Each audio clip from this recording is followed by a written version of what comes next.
Chapitre 33. La lamentation de la Vierge.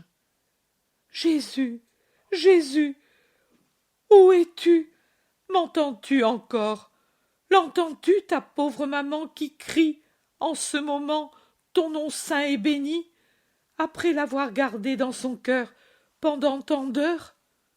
Ton nom saint, qui a été mon amour, l'amour de mes lèvres qui goûtaient une saveur de miel en disant ton nom, de mes lèvres qui maintenant, au contraire, semblent en le disant boire l'amertume qui est restée sur tes lèvres, l'amertume de l'atroce mixture. Ton nom, amour de mon cœur, qui se gonflait de joie quand il le disait, comme il s'était dilaté pour transvaser son sang et t'accueillir et t'en revêtir quand tu es descendu du ciel vers moi, si petit, si minuscule, que tu aurais pu poser dans le calice de la menthe sauvage.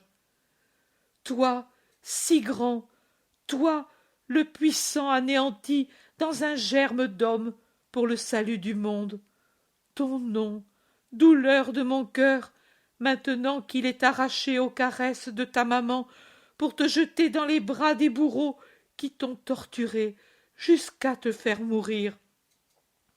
J'en ai le cœur broyé de ce nom que j'ai dû renfermer pendant tant d'heures, et dont le cri augmentait à mesure que croissait ta douleur, jusqu'à l'abattre comme une chose piétinée par le pied d'un géant.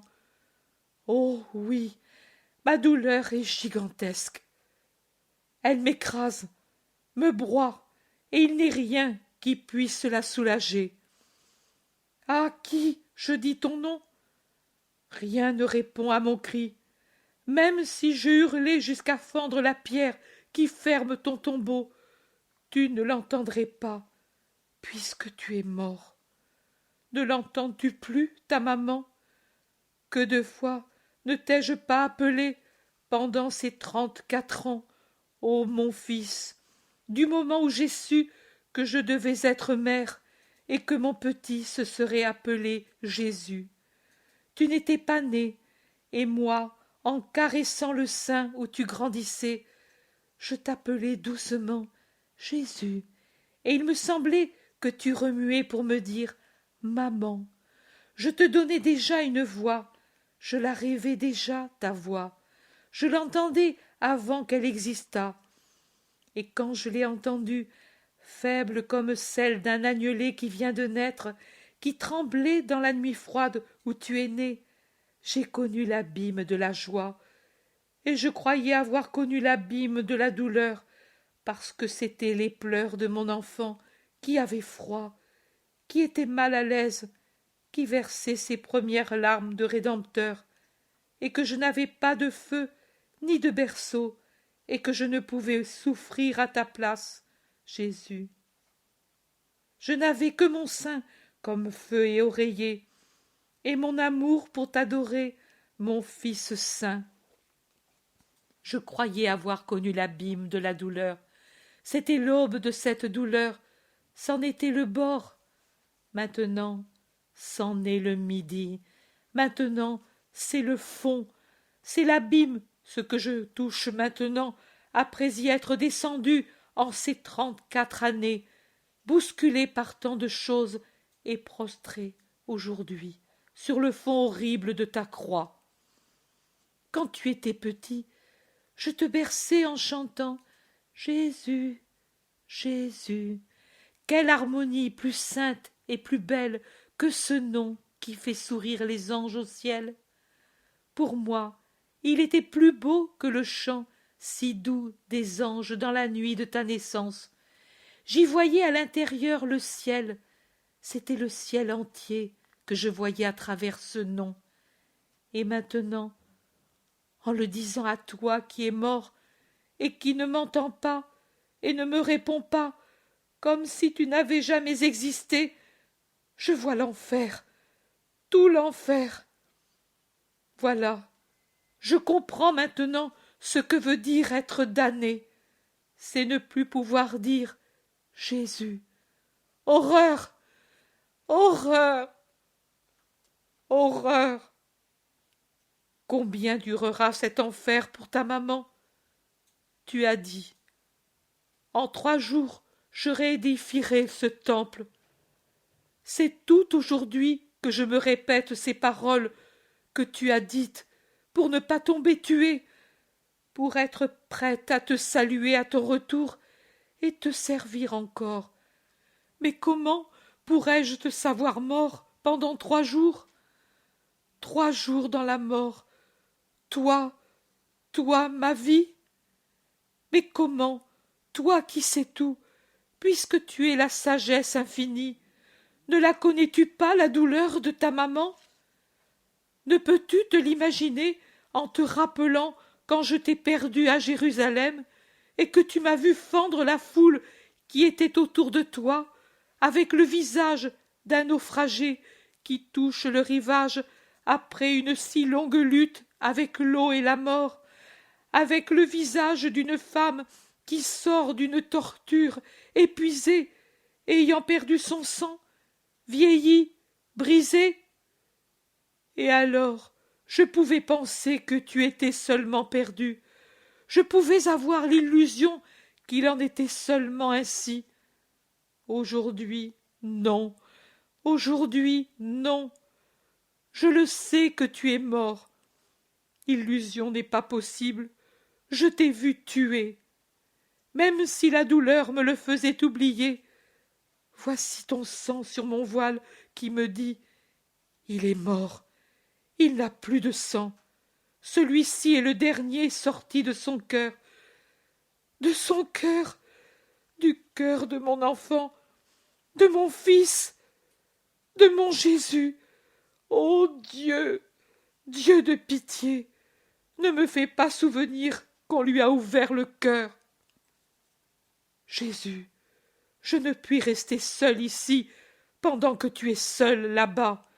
Moi qui n'ai jamais aimé les chemins du monde et les foules, et tu le sais, depuis que tu as quitté Nazareth, je t'ai suivi de plus en plus, pour ne pas vivre loin de toi. J'ai affronté la curiosité et les mépris. Je ne compte pas les fatigues, parce qu'elles ne comptaient pour rien quand je te voyais, pour vivre où tu étais. Et maintenant, je suis ici seule, et tu es là-bas seule. Pourquoi ne m'ont-ils pas laissée dans ton tombeau? Je me serais assise près de ton lit glacé, en tenant une de tes mains dans les miennes, pour te faire sentir que j'étais près de toi. Non, pour sentir que tu étais près de moi. Tu ne sens plus rien. Tu es mort.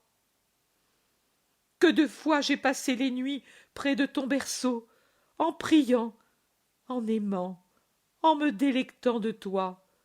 Veux-tu que je te dise comment tu dormais, avec les petits poings clos, comme 2 boutons de fleurs, près de ton petit visage sain? Veux-tu que je te dise comment tu souriais dans ton sommeil, et comment, en te rappelant certainement le lait de la maman, tu faisais en dormant le geste de sucer? Veux-tu que je te dise comment tu t'éveillais et ouvrais tes petits yeux et riais en me voyant penché sur ton visage, et comment tu tendais joyeusement tes menottes, impatient que je te prenne, et comment, avec un petit cri doux comme la trille d'une fauvette, tu réclamais ta nourriture? Oh, que j'étais heureuse quand tu t'attachais à mon sein, et que je sentais la tiédeur lisse de tes joues, les caresses de tes menottes à ma mamelle. Tu ne savais pas rester seule sans ta maman, et maintenant tu es seule.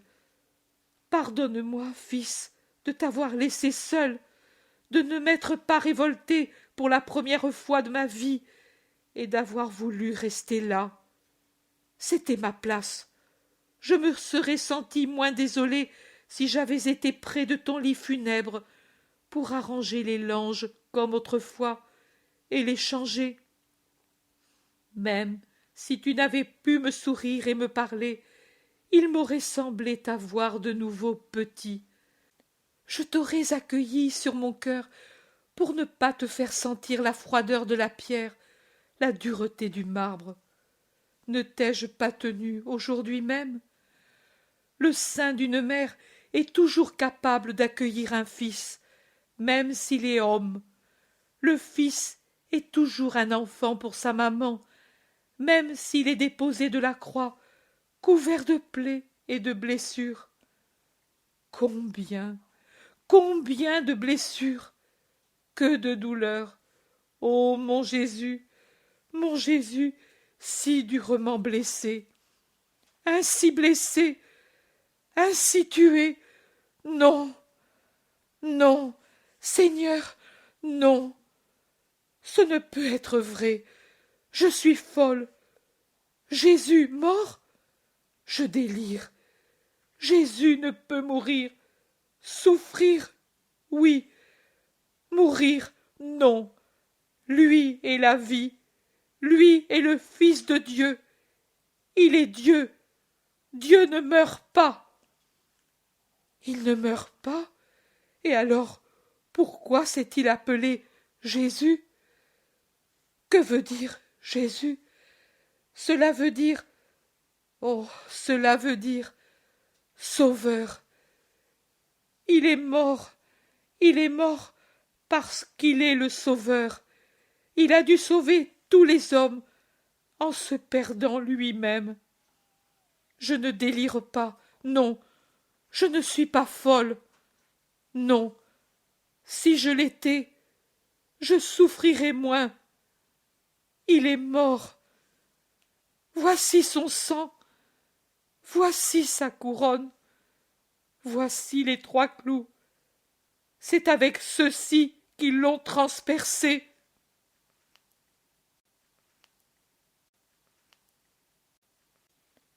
Homme, regardez avec quoi vous avez transpercé Dieu, mon Fils, et je dois vous pardonner, et je dois vous aimer, parce que lui vous a pardonné, parce que lui m'a dit de vous aimer.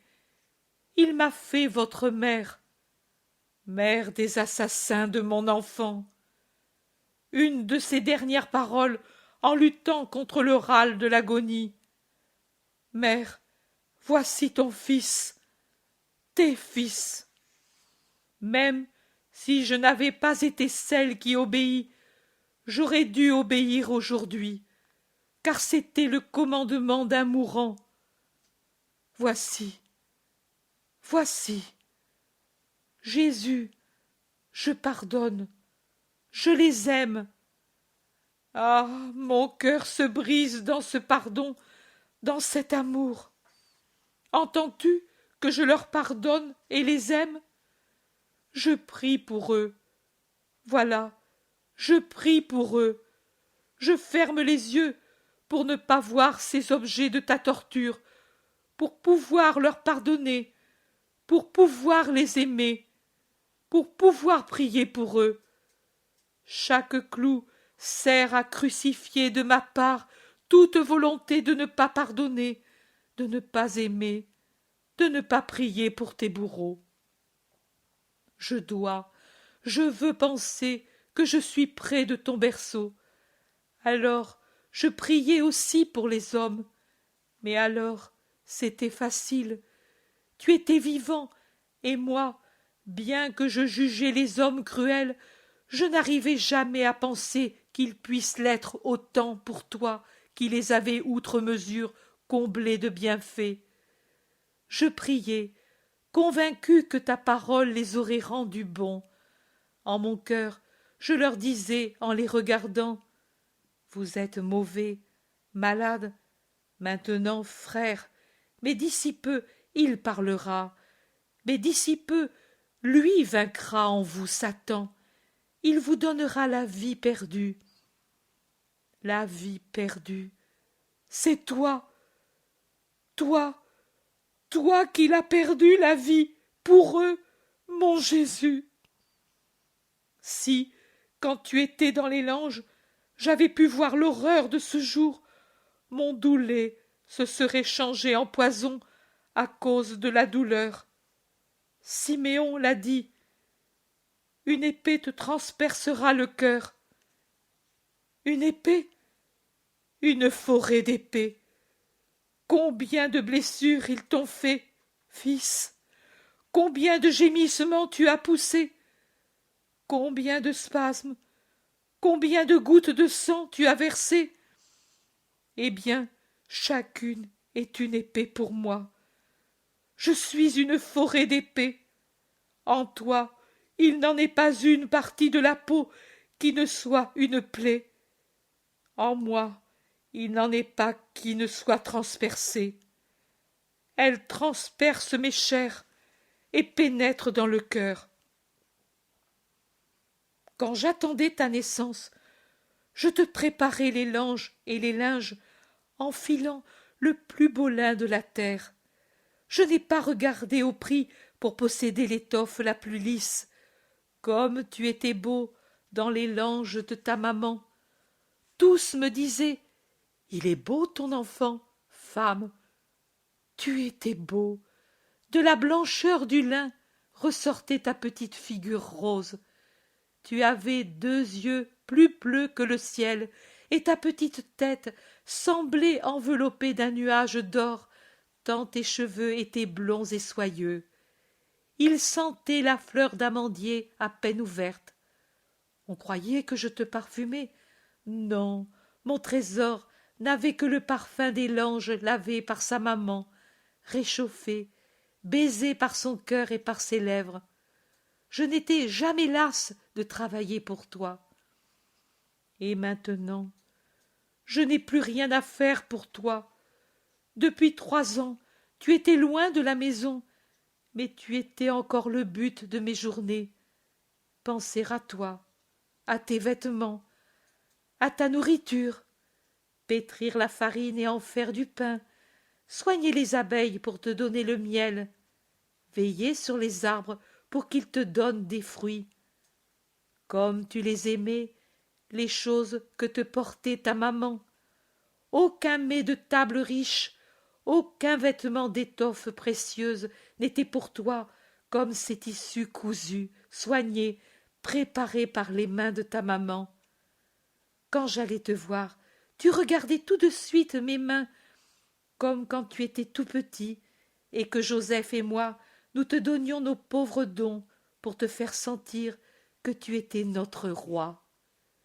Tu n'as jamais été gourmand, mon enfant, mais c'était l'amour que tu cherchais, c'était cela ta nourriture, et dans nos soins tu le trouvais. Maintenant aussi, c'était ce que tu trouvais, ce que tu cherchais, mon pauvre fils, si peu aimé du monde. Maintenant, plus rien. Tout est accompli.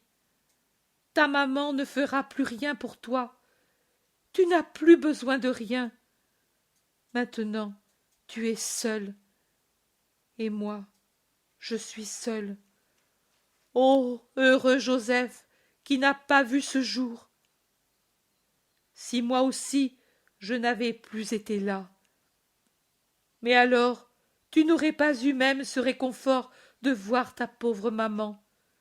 Tu aurais été seul sur la croix, comme tu es seul dans le tombeau, seul avec tes blessures. Ô Dieu, Dieu, que de blessures à ton fils, mon fils! Comment ai-je pu les voir sans mourir, moi qui m'évanouissais quand tout petit tu te faisais mal? Une fois, tu es tombé dans le jardin de Nazareth et tu t'es blessé le front. Quelques gouttes de sang. Mais moi, qui m'étais senti mourir en voyant des gouttes de ton sang à la circoncision. En effet, Joseph dut me soutenir, car je tremblais comme quelqu'un qui meurt. Il me semblait que cette blessure minuscule devait te tuer, et c'est plus avec mes larmes qu'avec l'eau et l'huile que je l'ai soignée, et je ne me suis rassurée que quand elle n'a plus donné de sang. Une autre fois, tu apprenais à travailler, et tu t'es blessé avec la scie. Une petite blessure, mais c'était comme si la scie m'avait coupé en deux. je n'ai eu de repos que quand, 6 jours après, j'ai vu ta main guérie. Et maintenant, et maintenant, maintenant, tu as les mains, les pieds, le côté ouvert. Maintenant, ta chair tombe en lambeaux et ton visage est couvert de contusions. Ce visage que je n'osais effleurer d'un baiser. Ton front et ta nuque sont couverts de plaies et personne ne t'a donné de remède et de réconfort. Regarde mon cœur, ô Dieu, qui m'a frappé dans mon enfant. Regarde-le. N'est-il pas couvert de plaies comme le corps de celui qui est mon fils et le tien? Les coups de fouet sont tombés sur moi comme une grêle pendant qu'on le frappait. Qu'est la distance pour l'amour? J'ai souffert les tortures de mon fils. Que ne les ai-je souffertes moi seul? Que n'ai-je été moi sur la pierre du tombeau? Regarde-moi, ô Dieu! Mon cœur ne suinte-t-il pas le sang? Voici le cercle des épines, je le sens. C'est une bande qui me serre et me transperce. Voici le trou des clous, 3 stylets fixés dans mon cœur. Oh, ces coups! Ces coups! Comment le ciel ne s'est-il pas écroulé à cause de ces coups sacrilèges dans la chair de Dieu?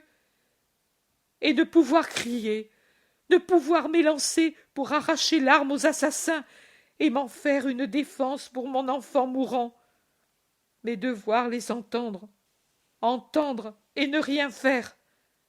Un coup sur le clou, et le clou entre dans les chairs vivantes. Un autre coup, et il entre encore davantage. Un autre, et les os et les nerfs se brisent, et voilà transpercer la chair de mon enfant et le cœur de sa maman. Et quand ils t'ont élevé sur la croix, combien tu dois avoir souffert, fils saint! Je vois encore ta main se déchirer dans la secousse de la chute. J'ai le cœur déchiré comme elle. Je suis contusionné, flagellé, piqué, frappé, transpercé comme toi. Je n'étais pas avec toi sur la croix. Mais regarde-la, ta maman. Est-elle différente de toi? Non, il n'y a pas de différence de martyr. Et même le tien est fini. Le mien dure encore. Tu n'entends plus les accusations menteuses. Moi, je les entends. Tu n'entends plus les blasphèmes horribles. Moi, je les entends encore. Tu ne sens plus la morsure des épines et des clous, ni la soif et la fièvre. Je suis pleine de pointes de feu, et je suis comme quelqu'un qui meurt brûlé et délirant.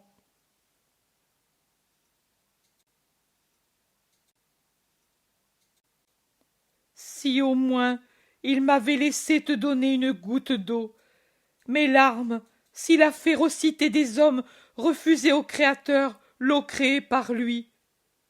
Je t'ai donné tant de lait, parce que nous étions pauvres, mon fils, et dans la fuite en Égypte, nous avions tant perdu, et nous avions dû nous refaire un toit, des meubles, sans compter les vêtements et la nourriture, et nous ne savions pas combien l'exil aurait duré, ni ce que nous aurions trouvé en revenant au pays. Je t'ai donné du lait au-delà du temps habituel pour que tu ne sentes pas le manque de nourriture, jusqu'au moment où nous eûmes la chevrette. C'est moi qui fus ta chevrette, enfant de ta maman. Tu avais déjà tant de dents, et tu mordais. Ô joie de te voir rire dans tes jeux enfantins! Tu voulais marcher, tu étais si sain et si fort. Moi, je te soutenais pendant des heures, et je ne sentais pas se briser mes reins en restant penché sur toi, qui faisais tes petits pas, et tu disais à chaque pas « Maman, maman !» Ô béatitude de s'entendre chanter ce nom! Tu le disais aussi aujourd'hui, maman, maman, mais ta maman ne pouvait que te voir mourir. Je ne pouvais même pas caresser tes pieds.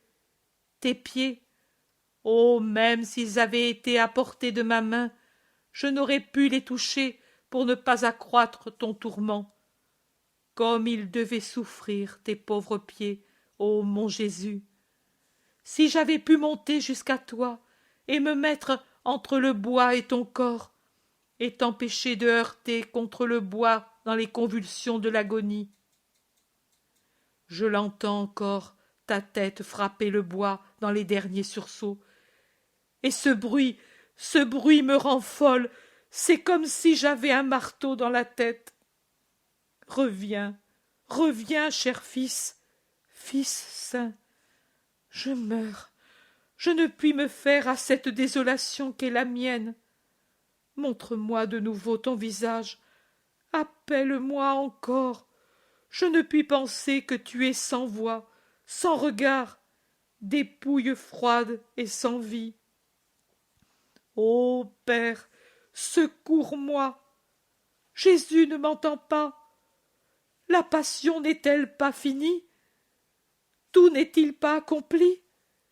Ne suffisent-ils pas ces clous, ces épines, ce sang, ces larmes? Faut-il encore autre chose pour guérir l'homme? Père, je te nomme les instruments de sa douleur et mes pleurs. Mais ceci est ce qu'il y a de moindre. Ce qui l'a fait mourir dans une angoisse surhumaine a été ton abandon.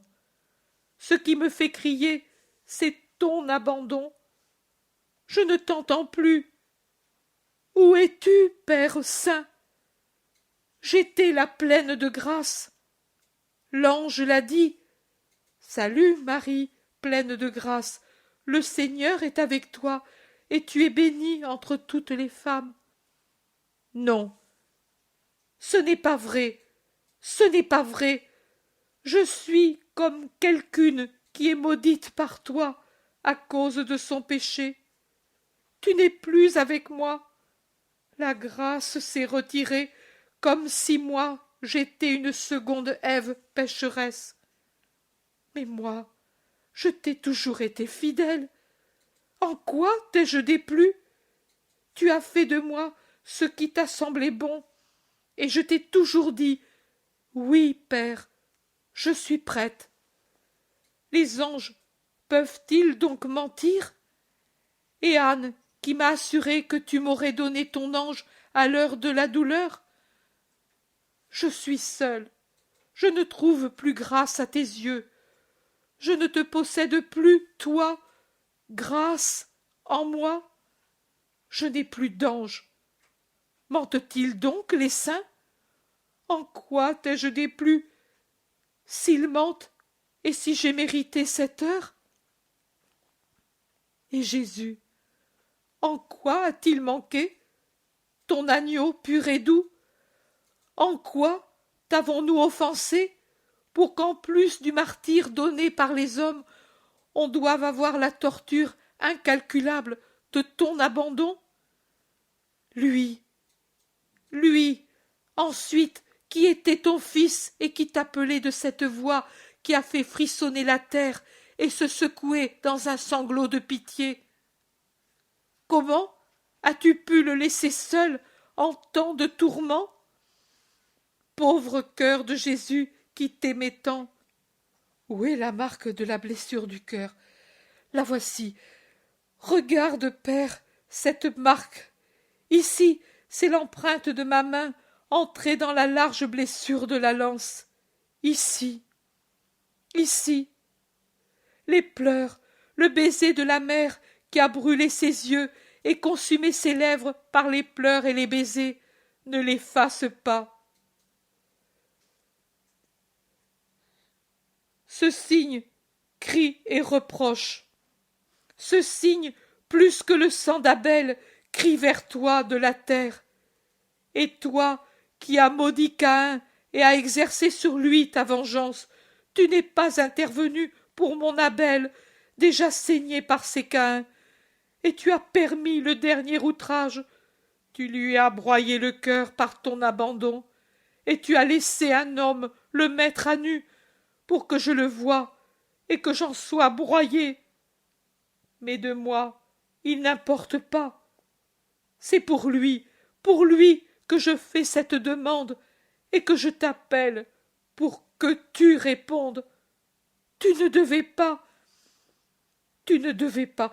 Oh, pardon, Père, pardon, Père saint, pardonne à une mère qui pleure son enfant. Il est mort. Il est mort, mon fils, mort avec le cœur ouvert. Ô Père, Père, pitié, je t'aime.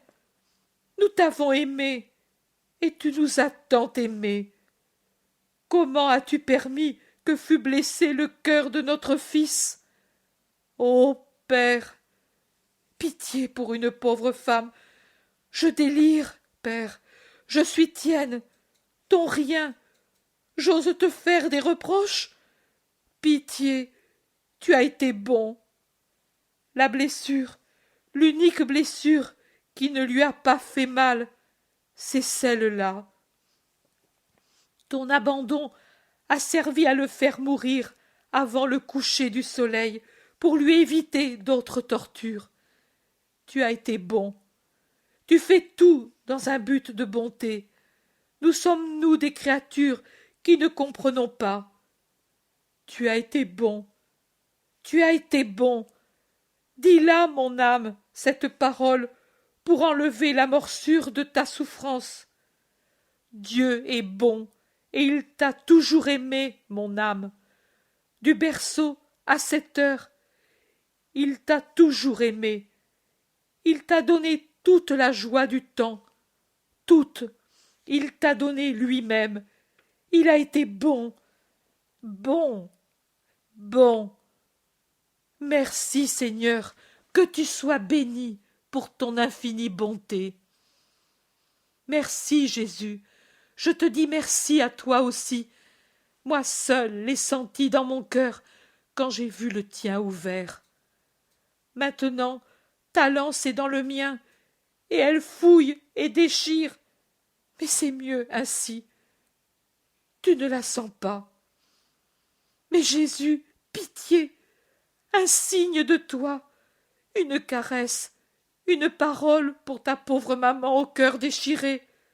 Un signe, Jésus, si tu veux me trouver vivante à ton retour.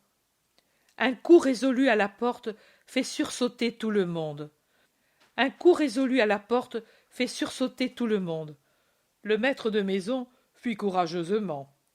Marie de Zébédée voudrait que son fils le suive, et elle pousse Jean vers la cour. Les autres, sauf Marie-Madeleine, se serrent l'une contre l'autre en gémissant. C'est Marie-Madeleine qui, droite et courageuse, va à la porte et demande « Qui frappe ?» Une voix de femme répond « C'est Nick, j'ai quelque chose à donner à la mère. Ouvrez, vite, la ronde fait son tour. » Jean, qui s'est dégagé de sa mère et est accouru près de Marie-Madeleine, s'affaire autour des multiples serrures, toutes bien en place ce soir. Il ouvre. Nick entre avec sa servante et un homme musclé qui l'accompagne. On ferme. « J'ai une chose. » Nick pleure et ne peut parler. « Quoi? Quoi ?» Ils sont tous près d'elle, curieux.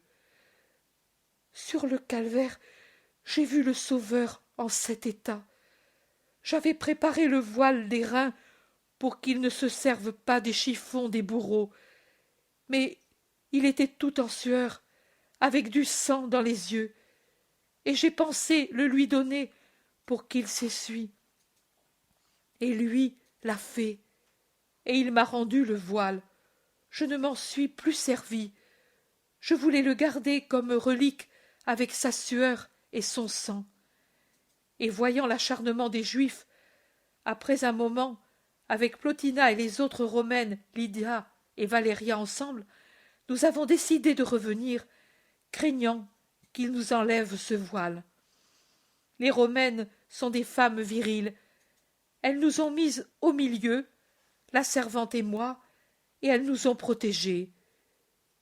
Il est vrai qu'elles sont une contamination pour Israël, et qu'il est dangereux de toucher Plotina. Mais cela, on y pense par temps calme. Aujourd'hui, ils étaient tous ivres.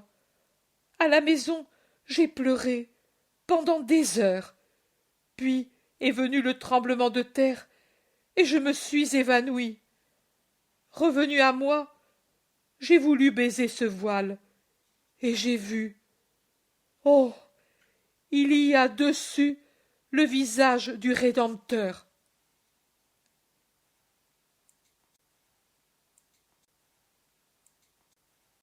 Fais voir, fais voir.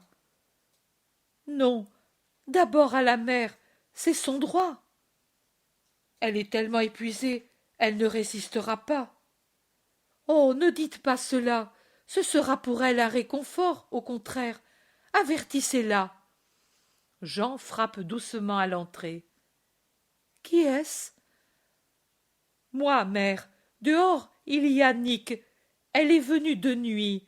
Elle t'a apporté un souvenir, un cadeau. Elle espère te réconforter avec cela. Oh, un seul cadeau peut me réconforter, le sourire de son visage. Mère, Jean l'entoure de ses bras de peur qu'elle ne tombe, et il dit, comme s'il confiait le vrai nom de Dieu, c'est lui, c'est le sourire de son visage imprimé dans le voile avec lequel Nick l'a essuyé au calvaire. Ô Père, Dieu très haut, Fils saint, éternel amour, soyez béni, le signe que je vous ai demandé. Fais-la entrer. Marie s'assoit, car elle n'est plus maîtresse d'elle-même, et pendant que Jean fait signe aux femmes qui guettent le passage de Nick, Marie revient à elle. Nick entre et s'agenouille à ses pieds, avec sa servante près d'elle. Jean, debout près de Marie, lui passe le bras derrière les épaules, comme pour la soutenir.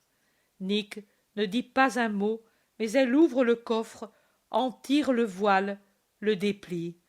Et le visage de Jésus, le visage vivant de Jésus, le visage douloureux et pourtant souriant de Jésus, regarde la mère et lui sourit.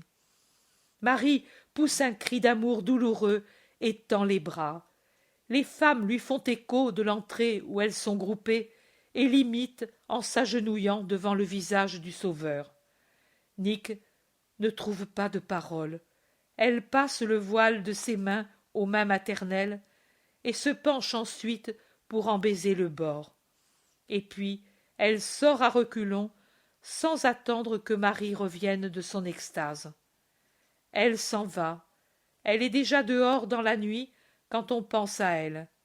Il ne reste qu'à fermer la porte comme elle était avant. Marie est de nouveau seule dans un colloque d'âme avec l'image de son fils, car tous se retirent de nouveau. Il se passe un moment, puis Marthe dit « Comment ferons-nous pour les onguents? Demain c'est le sabbat. » Salomé dit « Et nous ne pourrons rien prendre. » Et il faudrait le faire. Plusieurs livres d'aloès et de myrrhe. Mais il était si mal lavé. Marie d'Alphée observe. Il faudrait que tout soit prêt pour l'aurore du premier jour après le sabbat. Suzanne demande. Et les gardes, comment allons-nous faire? Marthe répond. Nous le dirons à Joseph s'il ne nous laisse pas entrer. Nous ne pourrons déplacer la pierre. Marie-Madeleine répond. Oh, tu dis qu'à 5, nous ne pourrons pas? Nous sommes toutes robustes, et l'amour fait le reste. Jean dit. Et puis je viendrai avec vous. Non, toi vraiment pas. Je ne veux pas te perdre aussi, fils. Mais n'y pense pas, nous suffirons. Mais en attendant, qui nous donne les aromates? Elle reste toute accablée. Puis Marthe dit: nous pouvions demander à Annick si c'était vrai ce qu'on disait de Jeanne, des soulèvements. C'est vrai, mais nous sommes idiotes. Nous pouvions alors prendre aussi les aromates. Isaac était sur le seuil de sa porte quand nous sommes revenus. Dans le palais, il y a de nombreux petits vases d'essence, il y a de l'encens fin. Je vais les prendre. Et Marie-Madeleine se lève de sa place et elle met son manteau. Marthe crie: tu ne vas pas y aller? J'y vais. Tu es folle, ils vont te prendre. Ta sœur a raison, n'y va pas. Oh, quelles femmelettes inutiles et criardes vous êtes! En vérité, Jésus avait une belle troupe de suivantes. Vous avez déjà épuisé votre réserve de courage? Pour moi, au contraire, plus j'en use, et plus il m'en vient. Moi, je vais aller avec elle. Je suis un homme. Et moi, je suis ta mère, et je te le défends. Sois tranquille, Marie-Salomé. Et toi aussi, Jean. Je vais seul, je n'ai pas peur. Je sais ce que c'est de courir dans les rues la nuit. Je l'ai fait 1000 fois pour pécher. Et je devrais craindre maintenant que je vais pour servir le Fils de Dieu? Mais aujourd'hui, la ville est en révolte. Tu as entendu l'homme? C'est un lapin, et vous avec lui. J'y vais. Et si tu trouves les soldats? Je dirai: je suis la fille de Théophile, Syrien, serviteur fidèle de César. Et ils me laisseront aller. Et puis, l'homme devant une femme jeune et belle est un jouet plus inoffensif qu'un fétu de paille. Je le sais, pour ma honte. Mais où veux-tu trouver des parfums dans le palais, puisqu'il n'est plus habité depuis des années? Tu le crois? Oh, Marthe, tu ne te souviens pas qu'Israël vous obligea à le quitter parce que c'était un de mes lieux de rendez-vous avec mes amants? J'y avais tout ce qui servait à les rendre encore plus fous de moi. Quand je fus sauvée par mon Sauveur, j'ai caché dans un endroit connu de moi seul les albâtres et les encens dont je me servais pour mes orgies d'amour. Et j'ai juré que ce seraient uniquement les pleurs sur mon péché et l'adoration de Jésus très saint qui auraient été les eaux parfumées et les encens ardents de Marie repentie, et que des signes d'un culte profane des sens et de la chair j'aurais seulement usé pour les sanctifier sur lui et lui donner l'onction. Maintenant, c'est l'heure. J'y vais. Restez. Et tranquille. Avec moi vient l'ange de Dieu, et rien de mal ne m'arrivera. Adieu. Je vous apporterai des nouvelles. Et à elle, ne dites rien. Cela augmenterait son angoisse. Et Marie-Madeleine sort sûre d'elle, imposante. Jean dit: mère, que cela soit pour toi un enseignement, et qu'il te dise de ne pas faire, que le monde dise que ton fils est un lâche. Demain, ou plutôt aujourd'hui, car déjà est donnée la seconde veille, j'irai chercher les compagnons comme elle le veut. C'est le sabbat, tu ne peux pas, objecte Salomé pour le retenir. Le sabbat est mort, je le dis moi aussi, avec Joseph.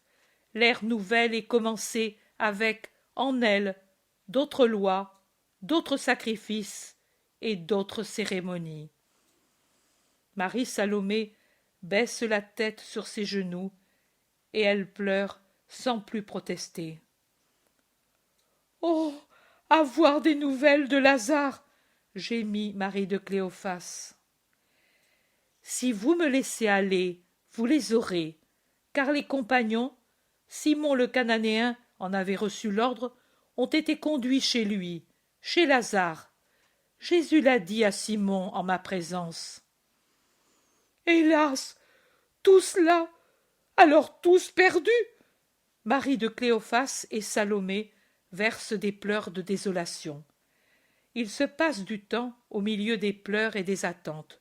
Puis Marie-Madeleine revient triomphante, chargée de sacs pleins de vases précieux. Vous voyez que rien n'est arrivé. Voici des huiles de toutes espèces, et du nard, et de l'oliban, et du benjoin. Pas de myrrhe ni d'aloès. Moi, je ne voulais pas d'amertume. Je les bois toutes maintenant. Mais en attendant, nous mélangerons celles-ci, et demain nous prendrons. Oh, en payant, Isaac les donnera même le jour du sabbat. Nous prendrons de la myrrhe et de l'aloès.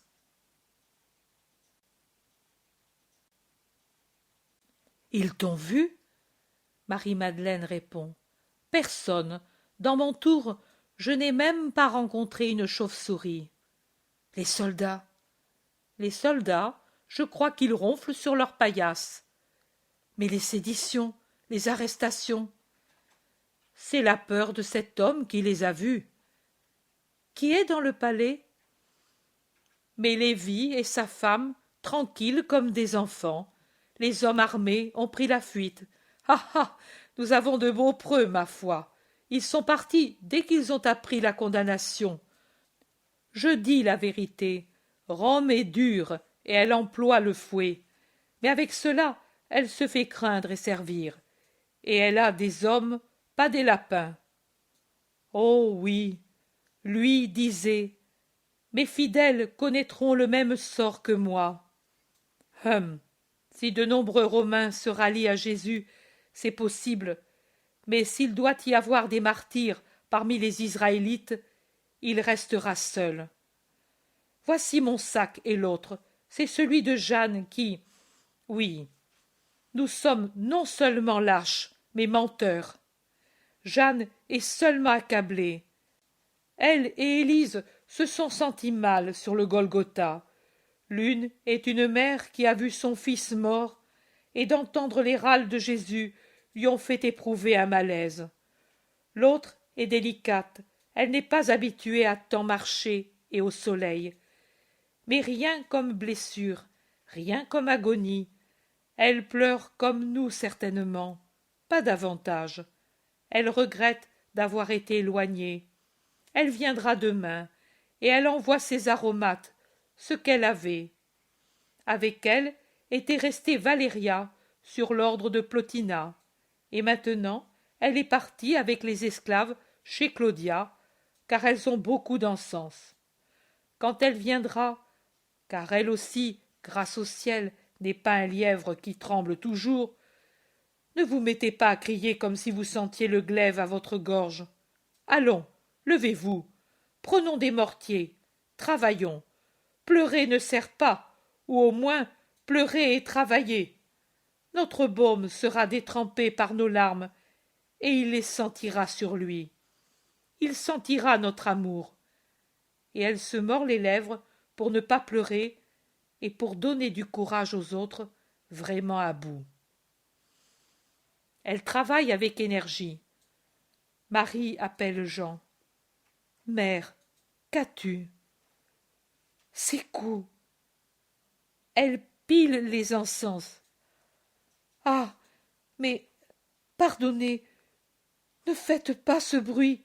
Il me semble que ce sont les marteaux. En effet, les pilons de bronze contre le marbre des mortiers font vraiment le bruit des marteaux. Jean le dit aux femmes et elles sortent dans la cour pour qu'on les entende moins. Jean retourne vers la mère. Marie dit: comment les ont-elles eus? Marie de Lazare est allée à son palais et chez Jeanne, et on en apportera d'autres. Personne n'est venu? Personne depuis Nic. Mais regarde-le, Jean, comme il est beau, même dans sa douleur. Marie, les mains jointes, est absorbée en face de la toile qu'elle a étendue contre un coffre en la tendant avec des pois. Beau, oui, mère, et il te sourit. Ne pleure plus. Déjà plusieurs heures sont passées. autant de moins pour attendre son retour. Et pourtant, Jean pleure. Marie caresse sa joue, mais elle ne regarde que l'image de son fils. Jean sort, aveuglé par les larmes. Marie-Madeleine aussi, qui est revenue prendre des amphores, est dans les mêmes conditions. Mais elle dit à l'apôtre: il ne faut pas faire voir qu'on pleure, car autrement, celles-là ne savent plus rien faire. Et on doit faire, et on doit croire, achève Jean. Oui, croire. Si on ne pouvait pas croire, ce serait le désespoir. Moi je crois. Et toi? Moi aussi. Tu le dis mal, tu n'aimes pas encore suffisamment. Si tu aimais avec tout toi-même, tu ne pourrais pas ne pas croire. L'amour est lumière et voix. Même en face des ténèbres de la négation et le silence de la mort, il dit: je crois. Elle est splendide, Marie-Madeleine, si grande et imposante, impérieuse dans sa confession de foi.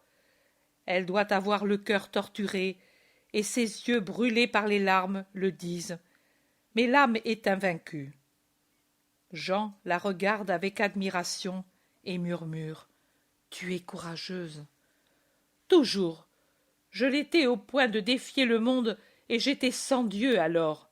Maintenant que je l'ai, lui, je sens que je puis défier même l'enfer. Toi qui es bon, tu devrais être plus courageux que moi, car la faute déprime, sais-tu, plus qu'une consomption. Mais tu es innocent. C'est pour cela qu'il t'aimait tant. Il t'aimait aussi. Et moi, je n'étais pas innocente, mais j'étais sa conquête, et on frappe avec force à la porte. Ce sera Valéria. Ouvre. Jean le fait sans peur, dominé par le calme de Marie. C'est en fait Valéria avec ses esclaves qui portent la litière d'où elle est descendue. Elle entre en saluant en latin: Salve. La paix soit avec toi, sœur. Entre, dit Jean. Valéria dit: puis-je offrir à la mère l'hommage de Plotina? Claudia aussi y a contribué. Mais si ce n'est pas une douleur pour elle de me voir. Jean entre chez Marie. Qui frappe? Pierre? Judas? Joseph? Non, c'est Valéria. Elle a apporté des résines précieuses. Elle voudrait te les offrir, si cela ne te peine pas. Je dois surmonter la peine. Lui a appelé à son royaume les fils d'Israël et les païens. Il les a tous appelés. Maintenant, il est mort. Mais je suis ici pour lui, et je reçois tout le monde. Qu'elle entre. Valéria entre. Elle a enlevé son manteau foncé, et elle a une étole toute blanche. Elle s'incline jusqu'à terre, salue et parle.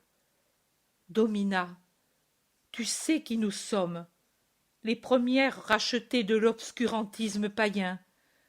Nous étions fange et ténèbres. Ton Fils nous a donné aile et lumière. Maintenant, il est endormi dans la paix. Nous connaissons vos usages, et nous voulons que les baumes de Rome aussi soient répandus sur le triomphateur. Que Dieu vous bénisse, fille de mon Seigneur, et pardonnez si je ne sais en dire davantage. Ne te force pas, Domina. Rome est forte, mais elle sait aussi comprendre la douleur et l'amour. Elle te comprend, mère douloureuse.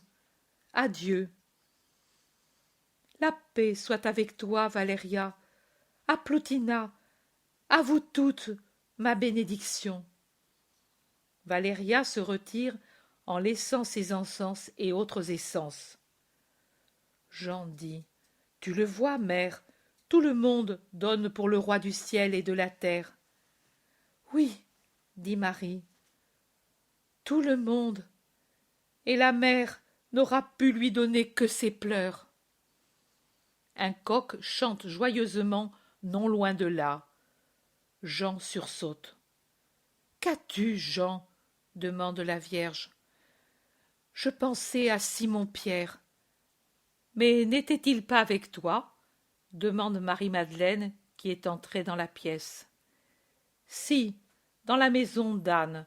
Puis j'ai compris que je devais venir ici, et je ne l'ai plus vu du tout. D'ici peu, c'est l'aube. Oui, ouvrez. Ils ouvrent les fenêtres, et les visages semblent encore plus terreux dans la pâle lumière verte de l'aube. La nuit du vendredi saint est finie.